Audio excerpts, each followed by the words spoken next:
Well, why don't we get started? It's a couple minutes after, I'm sure people will be joining, but we'll get some of the housekeeping stuff out of the way. So first of all, I'm very excited about this topic.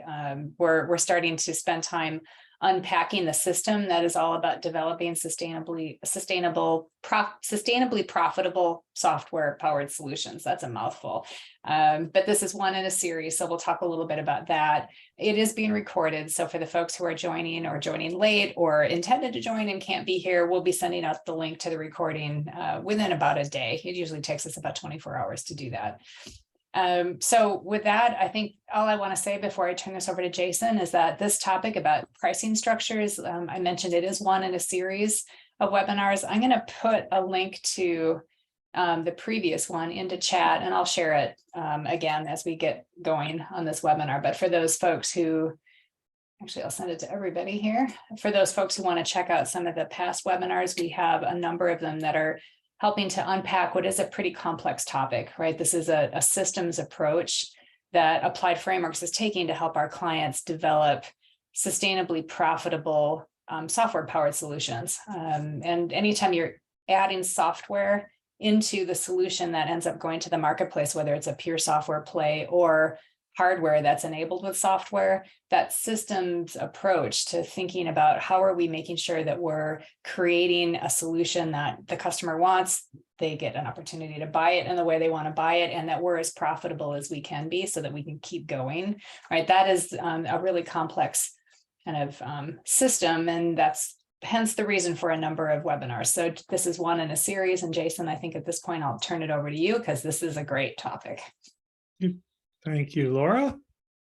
So here's our agenda. I'll briefly go through an introduction, and then I want to review a few things we covered to establish context for everybody who may not have seen the previous webinar, to get into the profit stream pricing model, talk a little bit about profit streams and the profit stream canvas for creating a software business model. And then we'll go into depth of structure, which is really all about price metrics and establishing fences between different customer segments.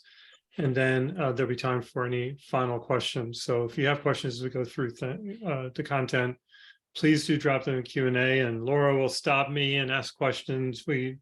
I'll make this a bit informal as we go through things. So who am I? Well, I started out as a software project manager doing implementations of enterprise software, and then quickly found myself in a product management role, more the typical document-driven type of product management before our developers took us on an agile journey, and we switched to Scrum after a couple of years. So we were a bit dysfunctional to get going in our approach to software development, very much a gated, phase-based, create the product requirements document, throw it over to all engineering, and then get tremendously disappointed when they can't do everything in the timeline. So Scrum was a breath of fresh air for us and really changed the dynamic.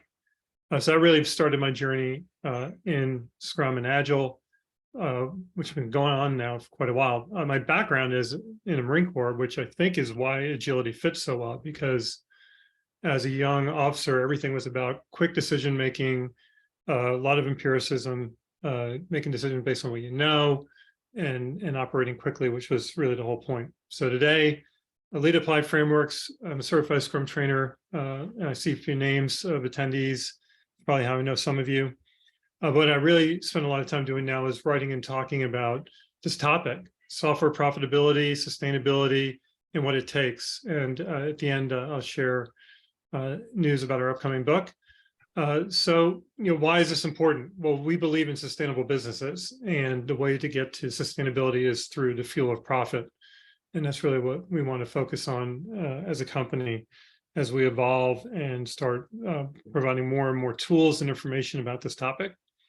So really the whole series started with the key question. The central question is, what's the price? And the short, quick answer is that setting the price is more than just choosing a number. There's a lot more involved when we think about the software business model, as Laura described, as a system.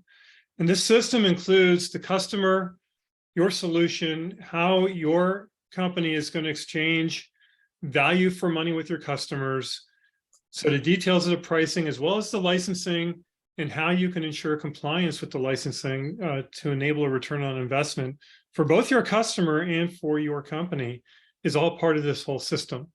So as we go through this discussion about price structure, it really is based on systems thinking. This idea of designing a sustainable software-enabled solution is a series of choices, and they're interrelated. And we go through the idea of making decisions, changing decisions, seeing what the impact is throughout the system over and over again. This is evolutionary and iterative. So the idea of agile concepts fitting in with this is a good idea, because frankly, that's what it takes to get the model right, because it can change over time as we go through this series of trade-offs to make the decisions we need to make about the business model.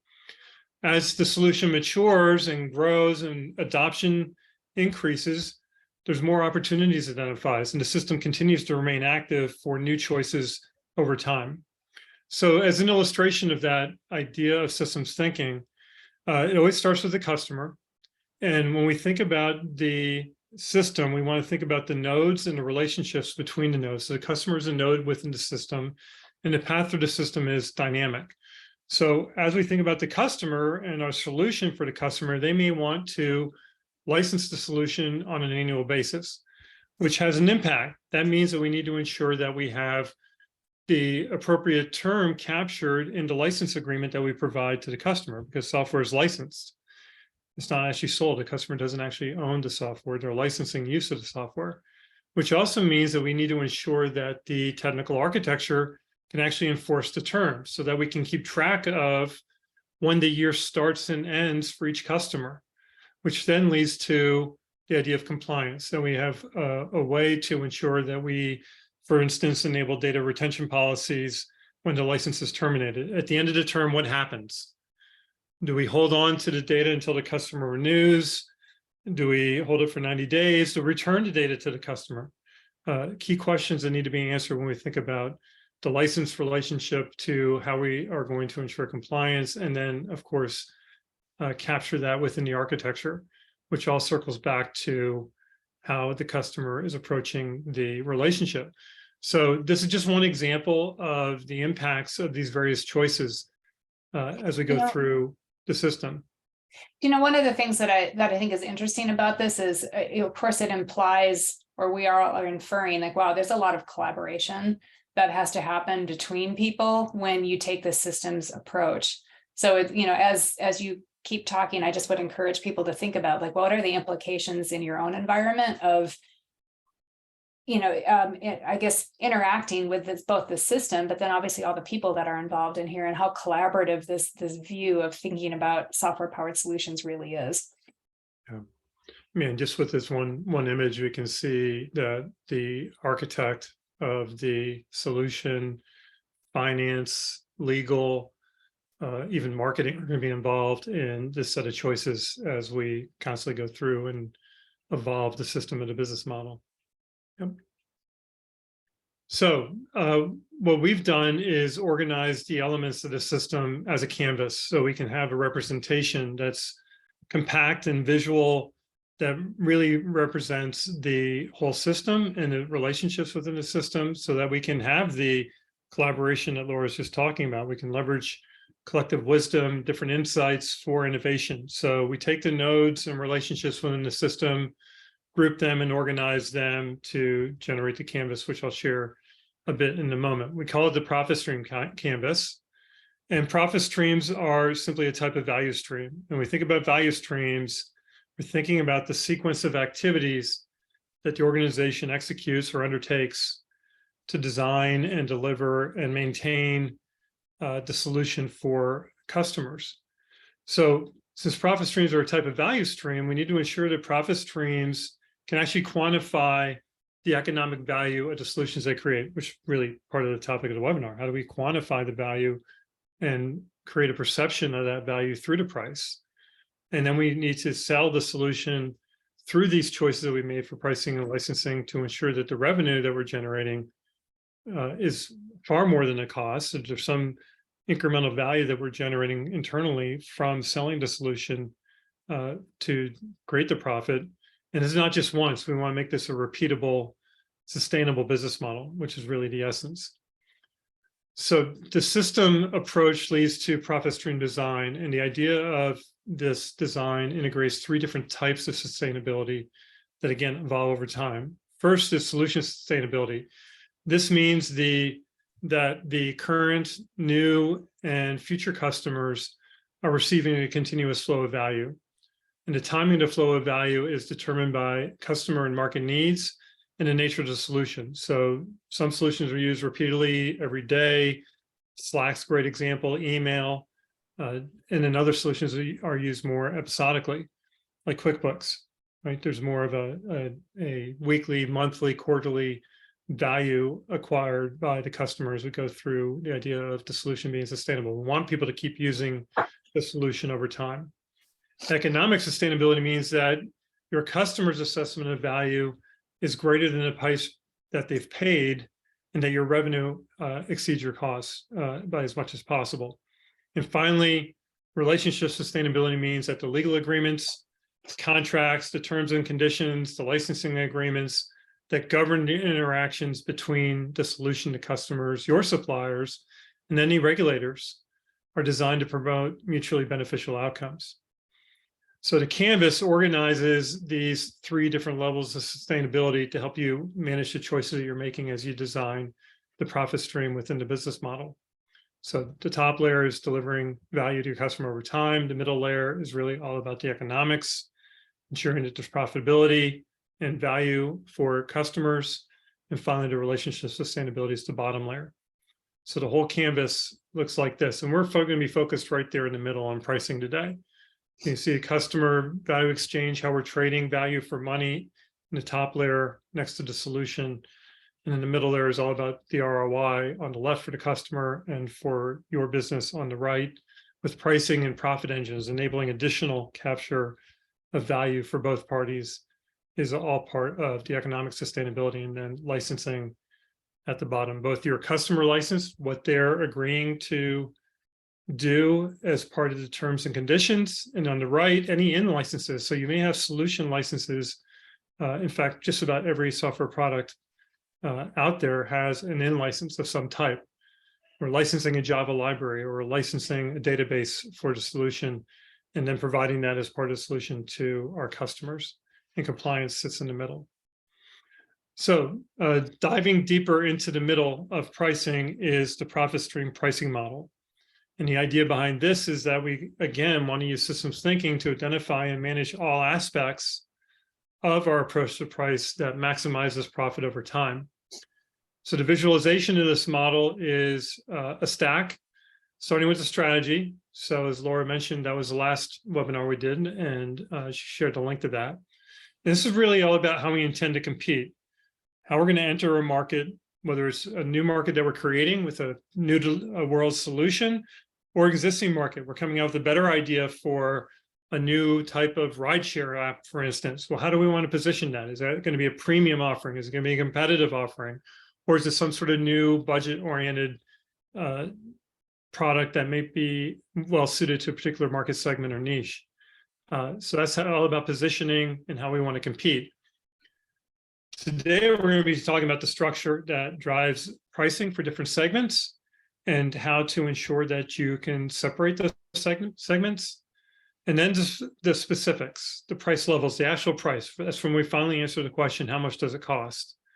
And this is all about offering the best price to different segments to compel them to want to purchase the solution, and all those details that are related to the value exchange model that we selected. And the bottom layer is all about policies. And we really want to establish policies that can protect the integrity of the price that we've set. So we don't want ad hoc discounts being granted by sales.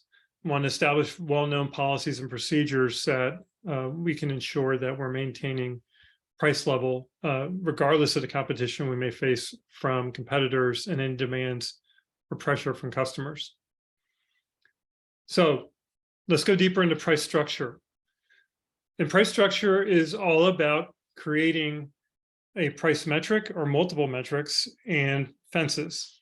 And a profitable price structure ensures that the price metrics are aligned to value with fairness and clear and defined fences between different segments, and really just creates some benefits. The first is that there's different levels of economic value across segments. So what's valuable to one customer segment may not be valuable to another. And we want to be able to offer the solution at different levels, different price levels to those different customers. And then we can accommodate different variability or different costs to serve those different segments. Some segments are going to be more demanding. They're going to want more service and support. Others won't, which means that we can offer those different segments the right solution at the right price across those segments.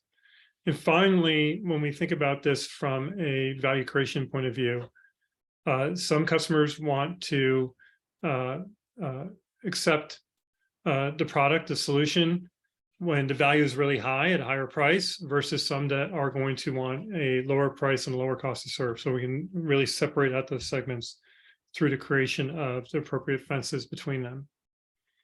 So how do we create the price structure? Well, here's a set of the intentional design choice that we need to make. So we're going to revisit which customer segments we're serving. We're going to be really clear about the different types of customers. Small businesses, large enterprises have dramatically different needs. And are we trying to serve both or not? Are we trying to serve different regions? Next is, what are the different attributes of the solution that are going to delight those segments? Again, some customers are going to want all of the possible features and capabilities. Others may want a very limited set. So we can define those segments by what they need and want. Again, how we're going to exchange value for money. So what is the chosen value exchange model, which is going to drive our price metric decisions? And finally, how do we construct the right fences between the segments? So what's a price metric? Well, these are the actual units to which the price is applied and defined in terms of value exchange. So a great example would be going to your favorite hamburger or cheeseburger restaurant and ordering a cheeseburger. Well, the price metric there is the quantity of cheeseburgers you order.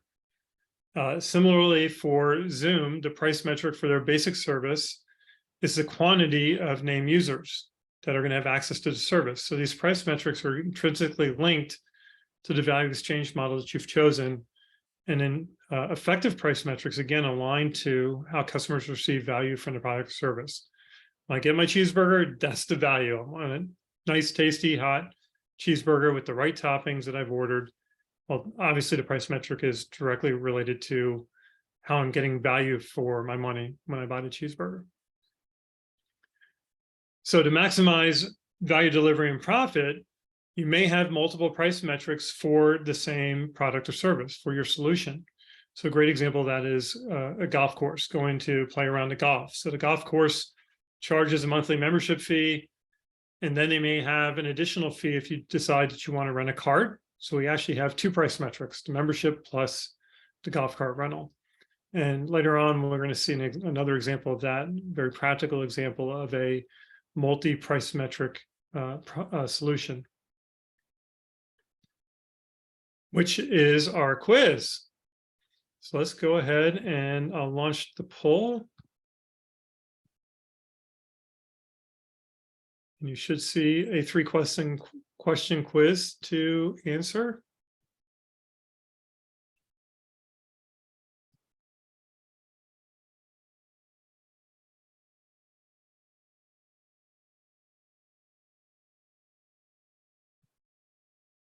So it looks like you're talking about Netflix, Slack, and Airbnb. Yes. The 3 companies to make some choices about. By the way, folks, it doesn't matter if you're right or wrong. We're not going to know who answered what here, but it's interesting to just see what people think, because this is complicated, right? And even for me, like thinking through and prepping for Jason with this one, we had some interesting conversations about, oh, what is a potential right answer, or how would we want to think about it? So.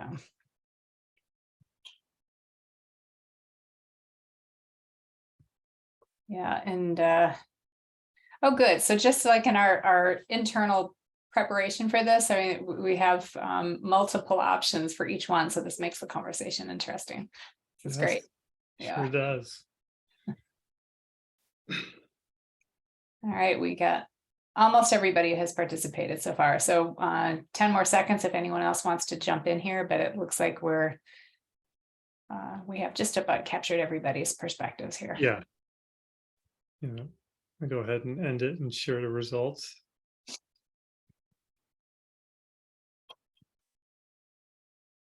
Okay, you seen the results? Mhm. Yeah. Yep. Really interesting. Yeah, so the price metric from Netflix, the price metric is actually time. So they've chosen a metric of per month pricing. So the unit of the price is based on time. So when you think about what is the metric or the metric you're selecting, it's the per what. Paying the $6.99 per month to $29.99 per month. So that's the metric for Netflix. The price metric for Slack is actually per user and time. So no one selected time, but it's actually per user is the primary price metric. And the way that you pay, the payment terms is based on either monthly or annual payment for the per user account. So the metric is user. Airbnb is tricky because it's actually a multiple, which I didn't enable in the quiz. So if you're saying, oh man, that was a trick question, it was unintentional. We've really had a great conversation yesterday when we started talking about Airbnb, because Airbnb raises some really interesting questions. So the original price metric I was thinking about was the service fee from Airbnb's perspective. So when they collect their fee for Airbnb, they're actually collecting the service fee, and this is an actual receipt from a trip.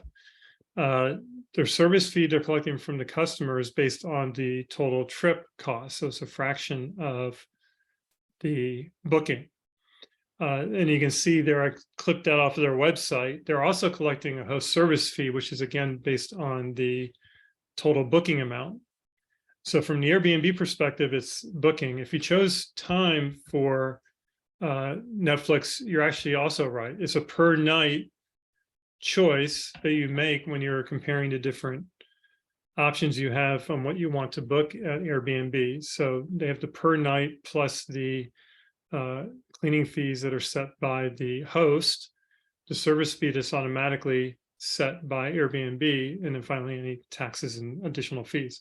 So that's a great example of the two-part. Two-part would be the per night from the point of view of the customer, per night plus the total trip cost as a service fee, which means really wisely constructed by Airbnb. No wonder they're so successful. Well, it's interesting when I think about Airbnb, I want them to be successful, right? Because part of, as a customer of Airbnb, part of what they're doing is definitely providing me value that I want, and I'm willing to pay for that, because the vision they paint for me is, that's this, family vacation that I need to have, or, it's something for me, there's a very emotional content or context to what they're selling me. And so having them take a systems view on this to make sure that the exchange of value all makes sense, that as a customer, I'm getting what I want, but certainly the owner of the property that is also engaging in this kind of two-part marketplace they want the same kind of thing, right? They have a reason for wanting to work with Airbnb. So the folks that are working out the pricing have, they're fueling the ability to feed me the value that I need for a vacation, and feed the value to the property owner to be able to rent their property out. So there's, this systems approach to thinking about the pricing model is so important, because they need to keep going. Like, I need to continue to take vacations, and so they have to be successful. I need them to be successful. Yeah, exactly. Yeah, this idea of creating the sustainable solution enables that freedom to make these choices is certainly at the essence of sustainability. Well, that's kind of the magic of product management as a profession, is that, product managers are responsible for some of the most strategic thinking in the organization and some of the most tactical application of that. So being able to move between that strategic and tactical thinking is somebody who's wired for systems thinking. And I think bringing tools to help people integrate others into that systems thinking view that might be natural for a product manager, but not necessarily so for the rest of the organization. I think that's the key here, because again, for Airbnb, I need them to continue to be successful, and I'm sure everyone feels that way about their solution. So let's dive deeper into some ideas and criteria to consider for profitable price metrics. The first one is ease. The price metric needs to be easy to implement, easy to measure, easy to enforce, and easy to audit. So when a customer purchases a solution, metric needs to be absolutely clear about how it will be objectively measured. Some customers, particularly in B2B solutions, may demand that the metric is auditable. So they may want some sort of record or history of any transaction, or when we're thinking about number of users, that I can actually audit over time, the variability of the number of users, for instance, for Slack throughout the year. People are hired, people leave, and the number can go up and down. We actually need to track that and make sure it's easy to monitor and report back to ensure that the exchange of value is very clear and fair and equitable. Secondly, you need to ensure the price metric supports any of your competitive differentiation. So as customers are making decisions before they buy, you need to ensure that the metric aligns to their perception of value for your solution. So as an example of this, there's so many webinar solutions out there. We've chosen Zoom's webinar solution, which is actually based on the number of webinar hosts. So to gain an advantage, a new competitor may look and say, you know what, there might be some companies out there that don't produce that many webinars a year. We do, so our choice of Zoom makes sense because we really can do unlimited webinars based on the number of hosts we have. Well, if I only want to do 1 or 2 webinars a year, it might be preferable for me to choose a different solution that only charges me per webinar.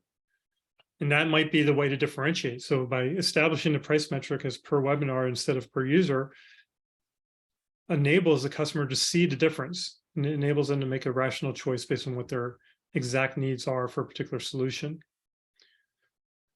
The third criteria is to ensure that the metric works across segments. You definitely do not want different price metrics for different segments. This is going to create confusion for your prospective customers, and it's going to create confusion internally. It may even create problems architecturally. So while Zoom could introduce 2 different price metrics, one per user for small businesses, and then a minutes used at a fraction of a penny for large enterprise customers that are consuming large volumes of Zoom for some reason, that introduces all sorts of challenges. The first is, how do you decide if you're a small customer versus a larger enterprise? Secondly, how will customers know if they're getting a good deal or not? They're trying to do 2 different computations to make their decision about what they want to buy. And then we need to build a product that can handle these 2 different metrics. So keeping it more straightforward and simple, so there's one metric across different segments, is a key criteria. Fourth, you want to make sure that the metric aligns to differences in cost to serve. So for example, a North American-based company, the cost to serve North America is going to be dramatically different than serving customers that are, for instance, in Asia. So instead of a flat rate, which effectively would be the same cost to serve both North America and Asia, you may want to choose a different metric for support, which might be based on the percentage of purchase price.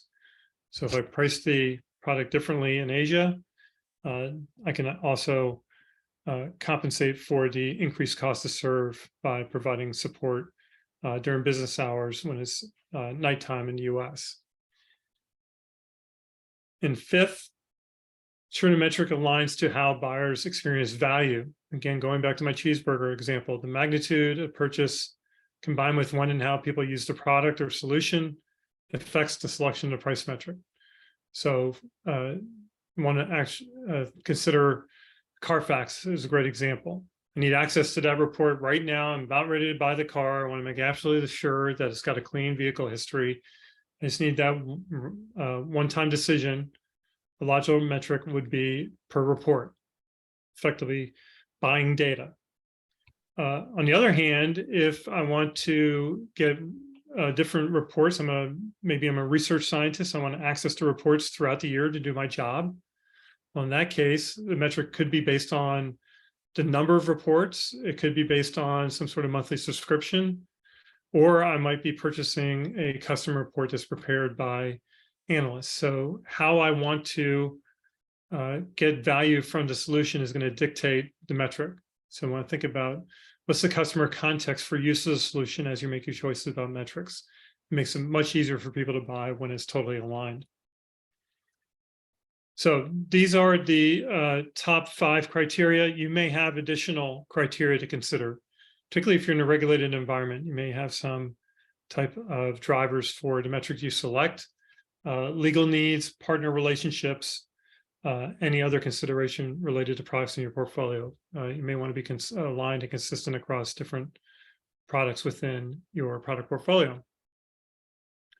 So that's choosing the metric, the actual cost per unit that you're offering for your solution.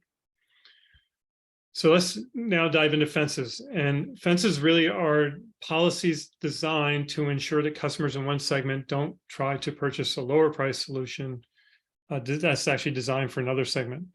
And these are fixed criteria that qualify customers for different, usually lower price solutions. So the set of features that is highly valuable or valued by one segment may be relevant to another segment. And these differences in perceptions of value are natural and are used to create different offers at different price points. And the drivers of the perception of value are, again, how the product is used, different financial models for your customers. I'll get into a specific example of that shortly. And any unique alternatives for how they're going to achieve value. Again, which feature set does one segment need versus another? Any different psychological benefits, those intangibles that drive decisions. Laura, you could see you got has an emotional attachment to Airbnb. That's a psychological intangible benefit of the great design of the solution. Different geographic locations will affect how you choose fences, and the state of customer organizations, meaning is it a startup, is it a nonprofit? That will create different perceptions of value as customers are making decisions. So let's look at a couple of examples before we get into the details. First is I offer the same solution at one price for teachers, a different price for service members, whether they're active or veterans, and then reduced pricing for high volume, and then standard pricing for everyone else. So I've got different types of fences based on who people are. All 4 customers have the same need for the product, and they have similar costs to serve. However, they have different perceptions of value when they're making their decisions to purchase. So let me just interject a question here on this one. So when you're talking about having a consistent metric across all segments, what you might be doing here is having a monthly fee that is varied, right? Depending on if you're, selling to an education or teachers versus high volume enterprise customers. So it's still a monthly fee. That part doesn't change, but the percentage of discounts you apply to different segments is the fencing that provides you flexibility. So you can do that rather than say, okay, there's monthly fee for teachers, but there's a per day charge for military service. Like you may not want to change it either from it's like time-based access. Actually, maybe that would work because it's both time. I think what you're saying is if you're going to pick time, stick time across all segments and use fencing to be flexible rather than picking time for one or per transaction for another. Is that kind of what you're getting at? Yes. However, I'm not going to change the metric. So in all cases, if we're, and I'll use Kahoot as a great example because we have Kahoot here. So Kahoot, as part of their strategic mission and their positioning, they want to offer a lower cost solution for teachers because they want Kahoot to be used by teachers for kids to learn. They may offer a military discount because they want to create something that's available for veterans. But then if we're a business, like we have a different price level as a business is purchasing it. We're testing that we are a commercial company. We're telling Kahoot that we're paying a different price than if we said or claimed that we were K through 12 or college level educators. Mm-hmm. So they have different levels across those different segments, and they've established fences by which they are attempting to ensure compliance with the different price levels. Mhm. So the good news here is we're talking about, right? They're definitely aligning the value and the price to the different customer contexts. And this is great. These controls ensure that that there's feasible and stable fences. The downside is that they also can create dissatisfaction and cause customers to attempt to effectively leap the fence to pay a lower price, right? So depending on what the controls are for the fence and how honest and ethical people are, they are going to try to get a better deal. So as we're building these fences, we really need to be considerate and creative to ensure that there is fairness and clarity. So the 4 types of fences, the first, really what we've been talking about, this idea of buyer identification. So customers are self-identifying who they are as members of a different segment with informal or formal verification processes to confirm membership. I was telling the story yesterday, for Lowe's hardware store, they offered 10% veteran discount. I had to go register on a government website to prove that I was a veteran. Now, when I walk into Lowe's, they automatically identify me as eligible for the daily discount, which again, this type of fence really does appeal to price-sensitive buyers. They're likely to provide the information that will identify them as members of a particular segment. Very common for consumer products, but it also does work well for business products by creating different levels, for instance, for commercial versus government, education, or other nonprofit type segments. Next one that may also be familiar is purchase location. So different price levels may be established for customers purchasing the same product or solution in different geographic locations. One thing to be aware of, if you choose to create a purchase location fence, is that you may need to check any exchange rate variability, taxes, or tariffs that may impact profitability as you're creating your price metric and establishing your price levels. So since buying power does vary across countries, the same solution may be offered at a lower price in a different country with a weaker economy. But be prepared when you're creating offenses that's based on location, that multinational companies may attempt to purchase a solution in a lower priced region and use it in a higher priced region. So your fence needs to be really clear about how the product is used and what the buyer needs to pay for usage across regions, particularly when you're talking multinational. This one's timely. Time of purchase fences. So you probably were inundated by Cyber Monday offers. Well, that's a great time of purchase fence. So based on when the customers actually purchase the solution. One example is a limited duration fence that promotes early purchases. For example, for TVs, I can get that first one in the door on the day that the TV is launched. I might get a really good deal as part of the promotion. This is really offering a special low price. Usually it's an initial fixed number of customers or a defined length of time. And there's also a consideration to think about to have some way for the customer to qualify for that special price, like offering a review. We'll give you this great price, but we do want your feedback. We do want a review that we can share about how you liked our product. This type of offer definitely attracts educated buyers who expect and they plan for the discount.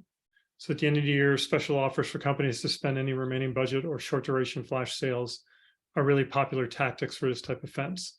But the only downside to consider is how it may affect your profitability. It can drive revenue, but may diminish profitability just because you're offering the discount.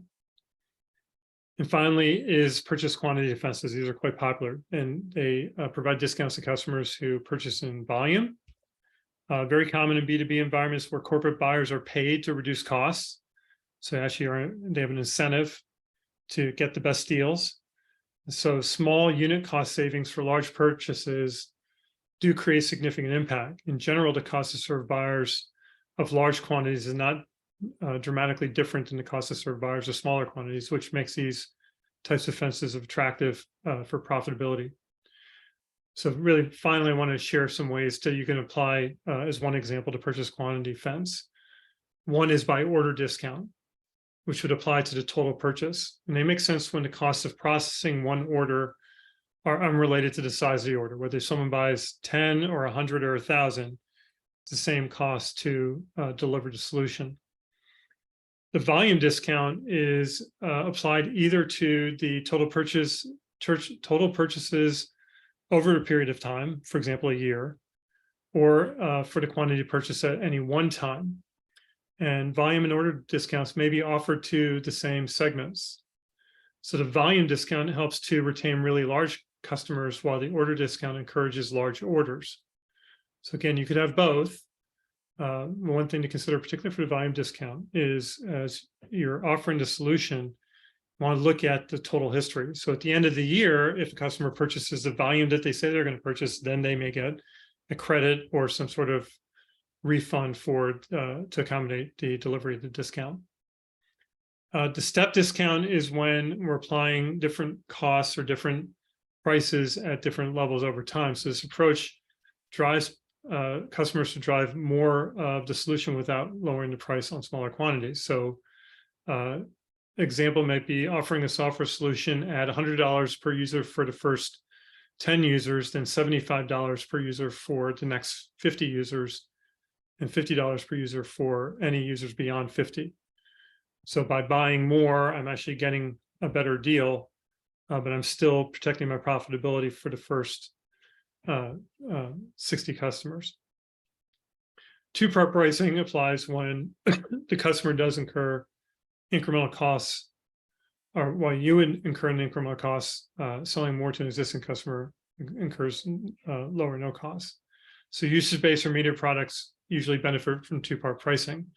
New customers who are charged a one-time fee for setting up, and then they pay to get started, and then a one rate for initial volume usage and a lower rate for higher volumes of usage. Existing customers would pay the same rate for initial volume of usage and then a lower rate for a higher volume. So we actually can create a step for getting started, and then as they consume the product, they can qualify for lower prices. So you can be really creative with these different purchase quantity fences to drive profitability and attractiveness of your offering. So as a conclusion, really wrap things up, the key takeaway here is that price structure is created by the price metric you select and the fences you establish to offer your solution to different segments at different prices. You want to ensure that your profitable price structure is really clear and fair for the different segments you're going to serve. So that's it. Are there any questions that I can answer? So Jason, there's one question posted in the Q&A. I'll let you just read through it. It's an interesting question because I think what, well, I'll read, I don't know if everyone can see it, but it's how do we integrate something like the profit stream canvas into the United Nations 2030 agenda? So this gets at sustainability with definitely a big capital S, like this is global sustainability amongst the integration of human rights and longevity of the planet and people and our environment and those kinds of things. What I think is interesting about the question, and I'll get your take on it, is that while I'm not an expert in this, I've certainly been paying attention and looking at it. And the integration of systems thinking across multiple dimensions is where I think this becomes interesting, right? Where the objectives and goals of a particular company or an organization as they are solving problems with a software-powered solution, the objectives and goals that they may have that are related to this particular more global agenda can be incorporated into the collaboration that happens that you would do leveraging the profit stream canvas, right? So it's the whole ROI pieces of what you're doing. And so developing pricing structures that enable you as an organization to keep going and to serve the needs of something that you have subscribed to as an organization, which might actually be the example in this question, is just an example of how the systems thinking approach to all of this is incredibly important. So that was my initial reaction about, yeah, they can certainly be related. Not every organization may have this as their primary agenda, but I mean, obviously my personal opinion, but everyone should to some degree. Anyway, I'll take your kind of reaction to this too, Jason. Yeah. Um, so I love this question because it gets to some work that we're doing with some clients right now where uh, we've identified that we've got a customer segment that we want to serve that may be part of this initiative from the United Nations, where we've got this uh, existing solution or maybe a new solution that we're offering that may be attractive both to commercial customers as well as to non-government organizations, NGOs. And we want to support this agenda, United 2030. So first I've identified that I've got this customer and that there's some value that the NGO can derive from the solution. So I create the solution. Maybe I've got a specific set of attributes for that solution for the NGOs, and may want to establish a price structure that creates a buyer identification fence. Same metric I'm going to use for the solution across segments, but I'm creating this fence for NGOs to qualify for a lower price level based on their identification as an NGO. So that's how I would use the canvas for that. I would create an ROI model that supports their needs and mission, that's economically viable for the NGO, and ensure that I'm still maintaining some level of profitability by selling to the NGO, which effectively is creating this mutually beneficial system we want to create. They have access to a solution at a fair, reasonable price for them that meets their needs, it fits into this agenda, and then enables us to have the sustainable business as well. That's how we'd use the canvas in that situation. Mm-hmm. Yeah, no, I'm glad you brought the canvas back up again to help answer that question. Yeah. Okay, so we do have a couple more. One of them is a softball to you, I think, but which is, other than the certifications that are coming from SAFE, what else would you recommend people either read or do or learn in order to be more effective with profit streams? Yeah, the definitely content that we're publishing on our blog and the other videos. There's a great video that's available on the YouTube channel about the value exchange model, since I've talked about that a lot. Definitely recommend that content.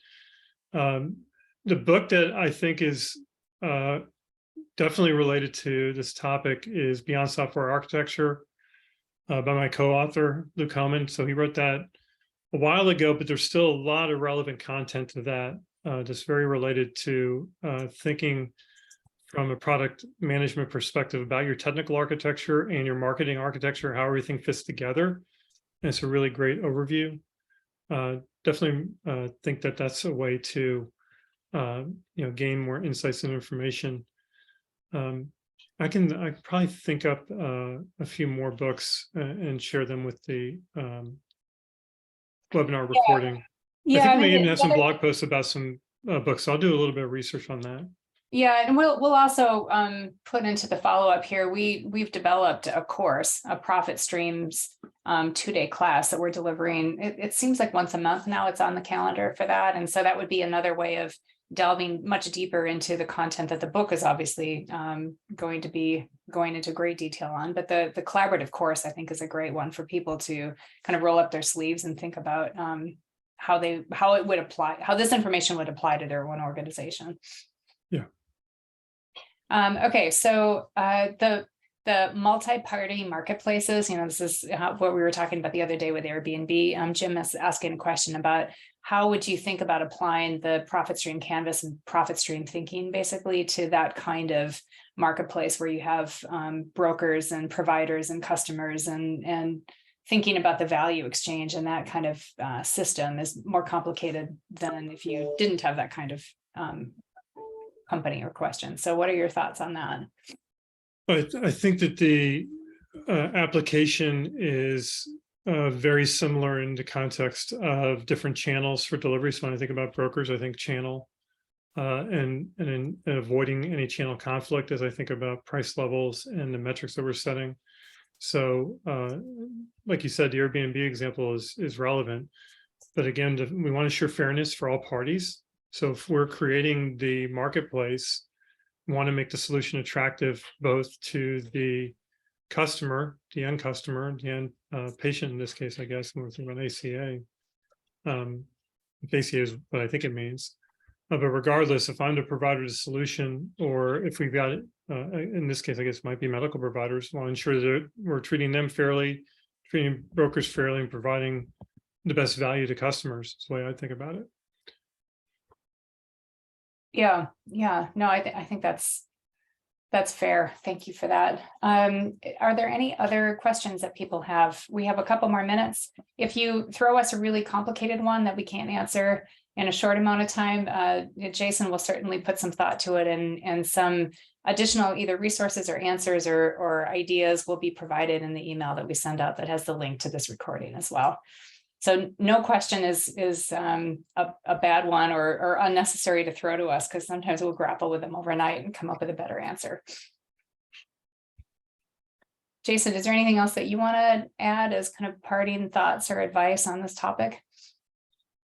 So this is a big topic. The key, I hope you take away that the systems thinking approach is the key to unlocking sustainability and profitability of solutions. So the choices are interrelated. Very few of them are locked in stone until you're ready to go live and deliver the solution. So working carefully with your colleagues, collaborate with them, get their insights, both technical and financial, marketing, legal, to make the best choices possible and consider the impact on the whole system. None of them are made in isolation. The relationships are key. And if you want to send me any additional questions or want to know about the book, just shoot me an email and we'll ensure that we include you in all the notices and news as we get ready to deliver it in April. Yeah, the other thing that I'll throw out there is next week, Luke Homan is hosting a webinar about what are profit streams specifically, right? So we've talked around that and introduced it as a, defined it so that we could talk about the topic of pricing. But Luke is going to spend the whole webinar time really thinking through what, if a profit stream is a type of value stream, well, what are its characteristics and how do we want to think about it? So we'll include a link in the follow-up for people who might want to register for that. But if you also go to our website, all the webinar registrations that we have available and coming up are on the webinar link. So, all right. Well, Jason, thank you so much for going through this. I think it's valuable, and it definitely paints the picture where you need to make intentional choices around here and actually collaborate to make good choices, because that's where the magic happens. That you can, like my Airbnb example, they need to keep going and keep providing awesome things and price it fairly so we all keep wanting to use it as well. Yeah. Thank you. All right. Thanks, everybody. Appreciate it, and hope to see you on an upcoming webinar. Bye-bye. Bye.